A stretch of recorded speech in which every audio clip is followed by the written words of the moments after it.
Hey guys, आपका स्वागत है टारगेट सरकारी नौकरी चैनल पर। मैं हर्षद अली। केवीएस 2023 परीक्षा की तैयारी में पैडागोजी शिक्षा शास्त्र की आज हमारी ये अगली क्लास है और इसमें एक नई यूनिट को शुरू कर रहे हैं। सिलेबस के अकॉर्डिंग आज हम डिस्कस करेंगे इसकी अंतिम यूनिट सिलेबस में जो दी हुई है, पर्सपेक्टिव इन एजुकेशन।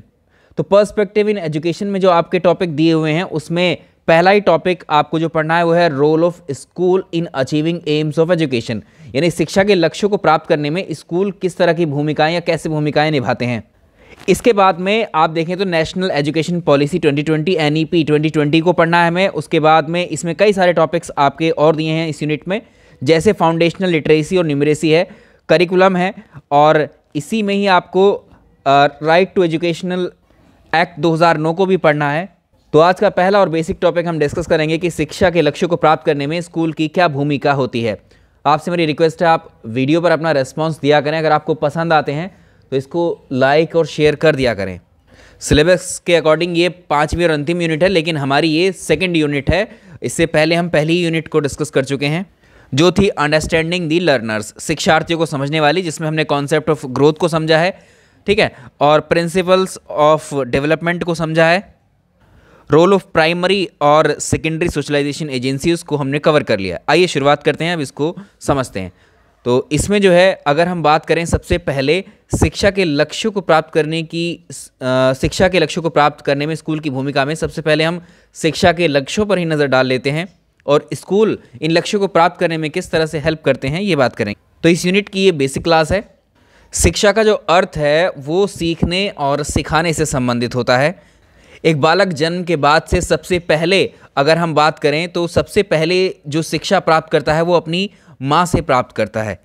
उसके बाद वो अपने घरेलू वातावरण में आता है, आसपास के वातावरण में आ जाता है, पास पड़ोस में, और स्कूल में पहुंच जाता है। तो इन सभी जगहों से वो कुछ ना कुछ सीखता रहता है। सीखने के बाद जो सीखता है वो अनुभव बन जाते हैं और धीरे धीरे उसी के आधार पर वो सामाजिक और दूसरी तरह के वातावरण में अपने आप को स्थापित कर लेता है बच्चा। तो सीखने की, सिखाने की प्रक्रिया जीवन भर चलती है। तो हम ये कह सकते हैं जो शिक्षा है एक तरीके की सामाजिक प्रक्रिया है ये, जिसके द्वारा मनुष्य जो है उसकी जो जन्मजात शक्तियां हैं उनका विकास किया जाता है शिक्षा के माध्यम से। जो बालक का ज्ञान है, जो बालक की कौशल हैं, जो स्किल्स हैं, उसमें वृद्धि की जाती है और एक बालक के व्यवहार में परिवर्तन किया जाता है इस शिक्षा के माध्यम से, सिखाने के माध्यम से, ताकि बालक को एक सभ्य, एक योग्य नागरिक बनाया जा सके। तो जो शिक्षा का उद्देश्य होता है, जो शिक्षा के लक्ष्य होते हैं, उसमें अगर हम बात करें, उसमें एक बालक में, एक मनुष्य में या उसके व्यवहार में परिवर्तन लाने से इसका मतलब होता है, ठीक है, जिन्हें अध्यापक के द्वारा विद्यार्थी के व्यवहार में परिवर्तन लाने को ही हम कह सकते हैं शिक्षा का उद्देश्य माना जाता है। तो शिक्षा का जो लक्ष्य है या शैक्षिक उद्देश्य जो होते हैं वो परिवर्तन होते हैं, चेंजेस। अगर स्कूल में बच्चा है तो अध्यापक के माध्यम से विद्यार्थी का जो व्यवहार है, एक शिक्षक उसके बारे में सब कुछ जान लेता है पहले से ही कि वो किस तरह का व्यवहार करता है बच्चा, उसके अकॉर्डिंग ही उसमें चेंजेस लाने की कोशिश करता है। तो शिक्षा के द्वारा लाए गए व्यवहार परिवर्तन में जो है व्यक्तित्व के निम्नलिखित पक्षों में जो परिवर्तन हमें चेंजेस दिखाई देते हैं। तो उसमें जैसे अगर हम बात करें, सबसे पहले अगर हम शिक्षा की बात कर रहे हैं तो शिक्षा में विद्यार्थी को क्या होता है, ज्ञान की प्राप्ति होती है, उसको सीखने को मिलता है, नया नया ज्ञान वो अर्जित करता है। जो पुराना ज्ञान वो परिवार से सीख करके आया, आसपास के वातावरण से सीख करके आया, उसके अलावा भी उसके ज्ञान में वृद्धि होती है। ज्ञान में वृद्धि होगी तो उसकी विद्यार्थी की जो कौशल हैं, जो योग्यताएं हैं, उनको भी डेवलप किया जाता है। इसमें किसी कार्य को करने की जो क्षमता है बालक के, उसको बोलते हैं स्किल और उसकी योग्यता, इनको निखारा जाता है, इन पर ध्यान दिया जाता है। किसी चीज़ के बारे में एक बालक में, विद्यार्थी में रुचि पैदा की जाती है, ये परिवर्तन देखने को मिलते हैं और विद्यार्थी में अभिवृत्ति भी प्रकट हो जाती है। अगर दी गई शिक्षा जो है, जो शिक्षा के उद्देश्य हम पढ़ रहे हैं, अगर शिक्षा जो बच्चे को दी गई है वो बहुत प्रभावी है तो विद्यार्थी का या बालक का व्यवहार उस व्यवहार से अलग होगा जब वो उसने स्कूल में प्रवेश किया था या विद्यालय में जब उसने मान लीजिए एक बच्चे ने जो है प्रवेश लिया स्कूल में और उसका व्यवहार, उसके माहौल, उसके परिवार की, जैसे वो परिवार में रह रहा था उस तरह का वो व्यवहार करता था बच्चा। जब स्कूल में आया और यदि शिक्षा जो है प्रभावी ढंग से उसको दी गई तो कुछ समय बाद उस बच्चे में आपको चेंजेस देखने को मिलेंगे। तो विद्यार्थी का व्यवहार उस व्यवहार से बिल्कुल अलग होगा जब विद्यालय में उसने प्रवेश के समय जो उसका व्यवहार था, ठीक है, शिक्षा प्राप्त करने के बाद में। यानी एक तरीके से विद्यार्थी को कुछ नया ज्ञान मिल जाएगा जिससे वो पहले अनजान हुआ करता था, वो उन बातों को भी समझने लगेगा, उन तथ्यों को समझ लेगा जिसकी समझ उसको पहले नहीं थी विद्यालय के बाहर। वो उस तरह की समस्याओं को, प्रॉब्लम्स को हल करने में अपने आप को सक्षम पाएगा जिनको वो पहले नहीं हल कर पाता था। और जैसे ही उसको नए ज्ञान की प्राप्ति होगी तो उसकी अभिवृत्ति एक तरीके से सकारात्मक रूप में भी बदल जाएगी। तो हम कह सकते हैं कि जो शिक्षा है एक ऐसा प्रक्रम है जिसके द्वारा विद्यार्थियों के व्यवहार में वांछनीय परिवर्तन लाए जाते हैं। और ये जो परिवर्तन है ये ज्ञान के क्षेत्र में लाए जाते हैं। जो वो जानते हैं वो उसमें विस्तार कर पाते हैं, जानने में, अपने सोचने में उनके एक तरीके से परिवर्तन आता है। बच्चों के सोचने की प्रक्रिया परिवर्तित, चेंज हो जाती है और अनुभव करने में एक तरीके से उनके अनुभव भी बढ़ते जाते हैं। ठीक है, बहुत सेंसिटिव होने लगते हैं और कार्य करने के तरीकों में भी बच्चे के, बालक के बदलाव आने लगता है। तो ये बेसिक फंडामेंटल हैं जो शिक्षा से जुड़ रहे हैं, शिक्षा के उद्देश्य हैं ये एक तरीके से। अगर हम राष्ट्रीय पाठ्य चर्चा की रूपरेखा जो NCF है, नेशनल करिकुलम फ्रेमवर्क 2005 है, इसके मुताबिक देखें तो शिक्षा के अपने व्यापक लक्ष्य हैं जिसके अकॉर्डिंग बच्चों के भीतर जो है विचार, सोचने की क्षमता और कार्य करने की जो क्षमता है उसको डेवलप करना है।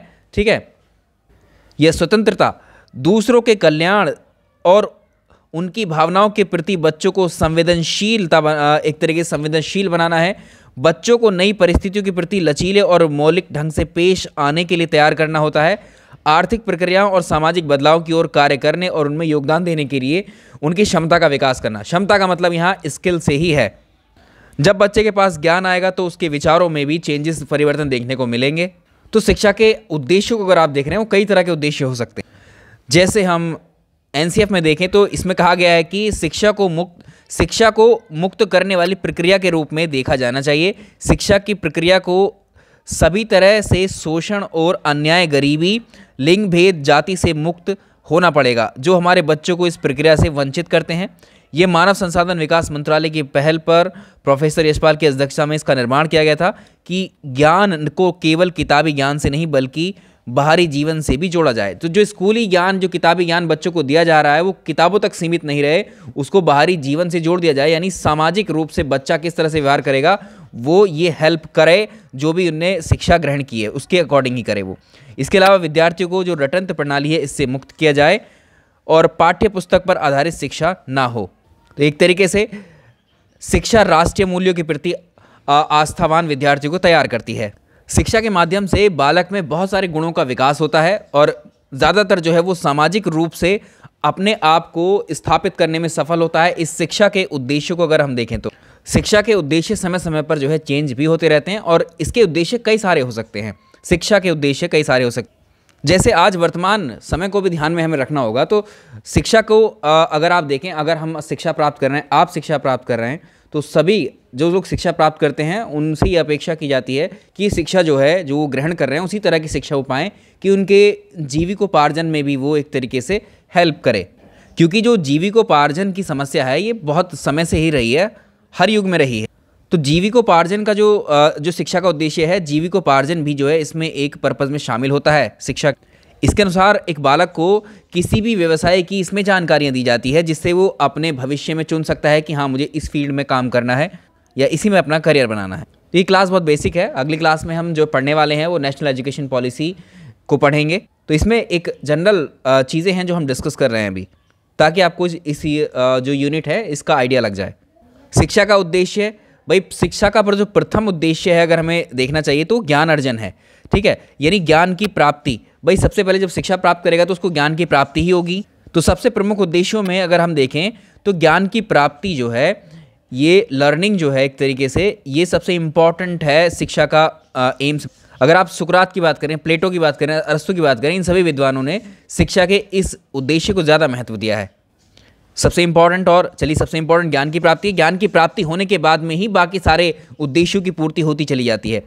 उससे बालक के चरित्र का निर्माण होता है। चारित्रिक जो कैरेक्टर बिल्डिंग है बच्चे की, वो ज्ञान की प्राप्ति या आप कहेंगे शिक्षा के माध्यम से ही होती है। चारित्रिक विकास के साथ साथ में जो है मानसिक विकास भी इसमें जो है शामिल किया जाता है। शिक्षा के माध्यम से जो है मानसिक विकास या आप कहेंगे मेंटल डेवलपमेंट भी किया जाता है बच्चे का। उसकी सोचने की क्षमता बढ़ती है, स्मरण शक्ति उसकी बढ़ती है, उसके विचार जो है एक तरीके से प्रसार होता है विचारों में उसके। और सांस्कृतिक और नैतिक मूल्य जो होते हैं, नैतिक शिक्षा जो है उसको मतलब क्या सही है क्या गलत है, क्या उसको करना चाहिए क्या नहीं करना चाहिए, जितने भी मूल्य हो सकते हैं ईमानदारी, आदर करना बड़ों का। तो ये सारे मूल्य जो हैं वो शिक्षा के माध्यम से बच्चा सीखता है। बच्चा जो है बुद्धिमान भी, बौद्धिक विकास, इंटेलेक्चुअल जो डेवलपमेंट है उसका, बुद्धिमान भी जो है वो शिक्षा के माध्यम से ही बनता है। यानी अपनी बुद्धि को वो कुशलतापूर्वक प्रयोग करना भी सीख जाता है। तो बालकों की बुद्धि का विकास करना भी ये शिक्षा का एक उद्देश्य होता है। वैज्ञानिक दृष्टिकोण जो है, डेवलपमेंट ऑफ साइंटिफिक अप्रोच बच्चों में डेवलप हो जाती है शिक्षा के माध्यम से ही।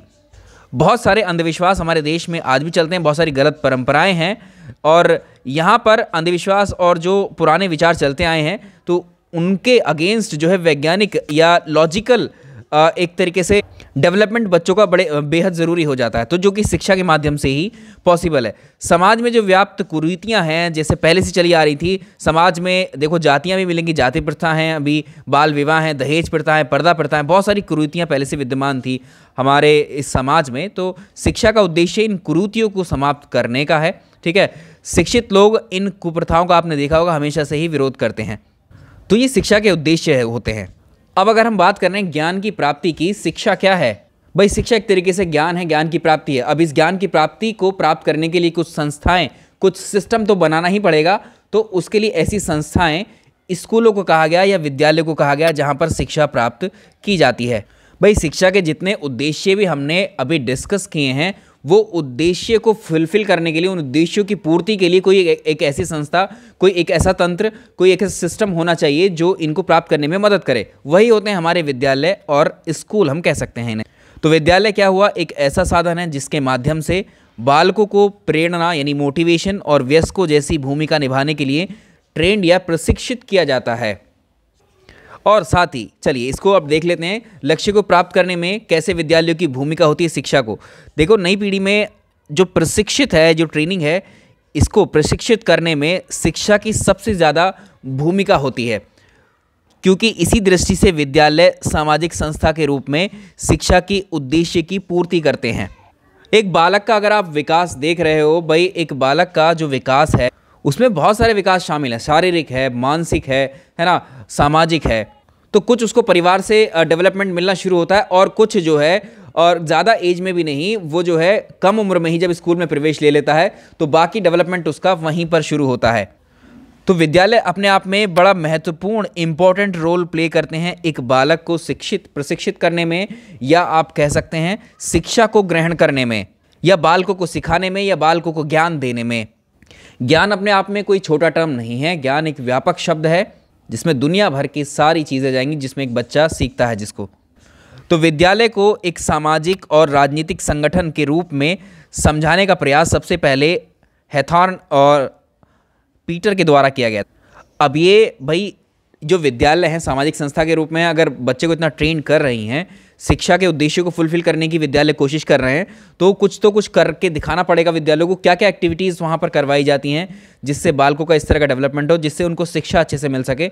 जैसे वार्षिक उत्सव करवाए जाते हैं स्कूलों में, विद्यालयों में, आपने देखा होगा एनुअल फंक्शंस होते हैं, क्रीड़ाएँ करवाई जाती हैं, ठीक है, गेम्स खिलाए जाते हैं, नाटकों का मंचन किया जाता है, कवि सम्मेलन करवाए जाते हैं, विचार मंच बनाए जाते हैं, वहाँ बहुत सारी एक्टिविटीज़ स्कूल के अंदर करवाई जाती हैं। तो ये संपूर्ण विद्यालय को एक सामाजिक संगठन के रूप में ही कार्य करना पड़ता है। ठीक है, तो विद्यालय की जो शिक्षा है एकमात्र उद्देश्य छात्रों को सामाजिक संबंधों में उत्तम नागरिक बनाने से होता है। तो जो विद्यालय की शिक्षा है वो एक सामाजिक रूप से अच्छा नागरिक बनाने की कोशिश करती हैं। दूसरा, जो सामाजिक कुशलताएं होती हैं, जो सोशल स्किल्स होती हैं, स्किल को हमने अभी आपको बताया, किसी कार्य को करने की जो योग्यता होती है, क्षमता होती है, जो बालक घर पर नहीं सीख पाते हैं वो विद्यालय में उसे बड़ी आसानी से सीख सकते हैं। तो सामाजिक कुशलता व्यक्ति के द्वारा सामूहिक क्रियाओं में भाग लेने की जो क्षमता होती है वो आपकी स्कूल के द्वारा ही डेवलप होती है। तो विद्यालय के अंदर बालक जो है ज्ञान व्यवहार में जो वयस्क और प्रौढ़ समझे जाने वाले जो शिक्षक हैं उनके संपर्क में ही रहता है, और सामाजिक कुशलता को प्राप्त करने के अवसर भी वहाँ उसको प्राप्त होते हैं। स्कूल और किस तरह से हेल्प करते हैं शिक्षा के उद्देश्यों को। अभी हमने शिक्षा के उद्देश्य देखें, हमने शिक्षा के कई सारे उद्देश्य देखे। नैतिक शिक्षा, उसमें सामाजिक शिक्षा एक बालक के अंदर, उसमें बहुत सारी चीज़ें आती हैं। नैतिक शिक्षा, तो उनको उस शिक्षा को या उस शिक्षा के उन उद्देश्यों को पूर्ति करने में विद्यालय का एक योगदान इस तरह से भी है कि बालक विद्यालयों में देखो बहुत सारे बालक अलग अलग परिवारों से, अलग अलग जातियों से, अलग अलग धर्म से उठ करके आते हैं। तो बालक विद्यालयों में अपने परिवार की जो आर्थिक स्थिति है वो कितने सक्षम है, गरीब हैं, अमीर हैं वो बच्चे, बालक, उनकी सामाजिक पृष्ठभूमि क्या है, वो किस रिलीजन से, किस जाति के हैं, उनको साथ लेकर प्रवेश तो करते हैं बिल्कुल, लेकिन जो विद्यालय का वातावरण है कुछ इस तरह का बनाया गया है कि उस बालक को समानता का बोध कराया जाता है। वहाँ पर जाति भेद रहितता, हृदय की व्यापकता, वर्गहीनता, ये सारे गुणों को सीखने के लिए विवश किया जाता है एक तरीके से। ठीक है, आपने देखा होगा वहाँ पर सभी वर्ग के बच्चे बैठते हैं क्लास में, स्कूल में, विद्यालय में, कोई अमीर है, कोई गरीब है, ठीक है, कोई किस रिलीजन का, कोई किस जाति का है, सब डिफरेंट होते हैं। लेकिन जब वो आते वक्त वो डिफरेंट थे, लेकिन जब क्लास में आप देखते हैं एक समान रूप से वो एक जैसी यूनिफॉर्म में आ रहे हैं, सभी को बराबर कार्य दिया जा रहा है, वहाँ पर एक जैसा समझाया जा रहा है, वहाँ पर यानी एक साथ लेकर के चलने की कोशिश रहती है विद्यालय में। तो ये सारे गुण हैं जो बच्चों को सिखाए जाते हैं विद्यालय के थ्रू। तो विद्यालय ही छात्रों के लिए ज्ञान, उपलब्धि, व्यवहार की कुशलता, भावी उन्नति का द्वार खोलता है। वस्तुतः विद्यालयों में छात्रों का प्रत्येक प्रकार का प्रस्तुतिकरण ही ये निश्चित कर देता है कि भविष्य में समाज के लिए कितने उपयोगी व्यक्ति वो सिद्ध होंगे। तो जो स्कूल में ज्ञान की प्राप्ति उन बालकों को हो रही है, बच्चों को हो रही है, जिसके आधार पर वो अपना व्यवहार करते हैं और किस तरह से कितने मैच्योर वो हो जाते हैं, और आगे अपनी फ्यूचर में भी जो परफॉर्मेंस उनकी स्कूल में रही है वो भी आधार बनती है उनका काफ़ी कुछ भविष्य में बन जाने के लिए। तो हम कह सकते हैं जो विद्यालय हैं वो बालकों तथा किशोरों का समाजीकरण करने के सशक्त साधन होते हैं। और ये हमने पिछली क्लास में भी पढ़ा था कि जो प्राइमरी एजेंसीज हैं सोशलाइजेशन की, उसमें फैमिली थी, और सेकेंडरी जो एजेंसी है या द्वितीयक समाजीकरण की जो एजेंसी संस्था है वो क्या है, स्कूल होती है। ठीक है, तो बच्चे का जो समाजीकरण है वो कहाँ पर होता है, परिवार में भी होता है और स्कूल में होता है परिवार के बाद। विद्यालय में बालकों के जो है साथी भी बनेंगे, उनके साथ पढ़ने वाले लोग जो हैं पीर ग्रुप कहेंगे उसको। इनके साथ रहने से जो दूसरे बच्चे हैं उनकी बौद्धिक क्षमताएं अलग हैं, उनके विचार अलग हैं, उनके गुण अलग हैं। जब इस बालक, अलग अलग गुणों के बालक एक दूसरे के साथ मिलते हैं, बैठते हैं, तो अपने विचारों का आदान प्रदान करते हैं। तो बालक अपने साथियों के अनेक गुणों से वो एक तरीके से प्रत्यक्ष, डायरेक्ट और इनडायरेक्ट रूप से जो है सीखने लगते हैं। कुछ गुणों को वो अपना लेते हैं जो उनके साथियों के होते हैं, जो क्लास में होते हैं। ठीक है, और इस तरह से सामाजिक संबंधों में वो कुशल होने लगते हैं। तो ये सब किसकी वजह से हो रही हैं? ये सारी विद्यालय की वजह से हैं। इस शिक्षा को किस तरह से बच्चे में एक तरीके से भरने की कोशिश करता है। और विद्यालयों में छात्रों की जो बौद्धिक, पाठ्य सहगामी, पाठ्य अतिरिक्त क्रियाओं, नेतृत्व आदि से संबंधित उपलब्धियों पर भी ध्यान दिया जाता है। इन उपलब्धियों को प्राप्त करके छात्र सामाजिक जीवन के लिए तैयार हो जाते हैं। इन्हीं सब उद्देश्यों की पूर्ति के लिए अलग अलग जो हैं शिक्षा के क्षेत्र में अलग अलग कानून बनाए गए हैं या कुछ गाइडलाइंस हैं जो फॉलो की जाती हैं। ठीक है, जैसे नेशनल एजुकेशन पॉलिसीज़ बनाई जाती हैं, वो सब इन शिक्षा के इन उद्देश्यों की पूर्ति करने के लिए बनाई जाती हैं। और वो कहाँ की जाएंगी पूरी? भाई शिक्षा के उद्देश्यों की पूर्ति करने के लिए जो गाइडलाइंस बनाई जाती हैं वो अपने आप ही ऐसे ही किसी के घर घर बांट कर तो नहीं कराई जाएंगी, वो विद्यालय के माध्यम से लागू की जाती हैं। तो विद्यालय क्या करते हैं, जो टीचिंग्स की गाइडलाइंस या आप कह लीजिए शिक्षा के उद्देश्यों को पूरी करने के लिए जो गाइडलाइंस सरकारें तैयार करती हैं, जो शैक्षणिक बड़ी संस्थाएं तैयार करती हैं, उनको स्कूल के माध्यम से लागू कराया जाता है और बच्चों में ये डेवलपमेंट धीरे धीरे देखने को मिलता है स्कूल के स्तर पर। तो अगली जो क्लास होगी हमारी, हम उसमें डिस्कस करेंगे नेशनल एजुकेशन पॉलिसी 2020 को। ठीक है, तो ये भी क्या है, शिक्षा के उद्देश्यों को पूर्ति करने के लिए ही ये सारी चीज़ें की जाती हैं। चलिए, आपको वीडियो पसंद आया तो इसको लाइक और शेयर कर दीजिएगा। मिलते हैं आपसे अगली क्लास में। Thank you so much. भैया आपका रिस्पांस नहीं आ रहा है, रिस्पांस नहीं आएगा तो मैं क्या करूँगा पढ़ा करके आपको, तो आप इस बात का ख्याल रखिए। ठीक है, शेयर तो कर ही दिया करें, लाइक भी। Thank you so much.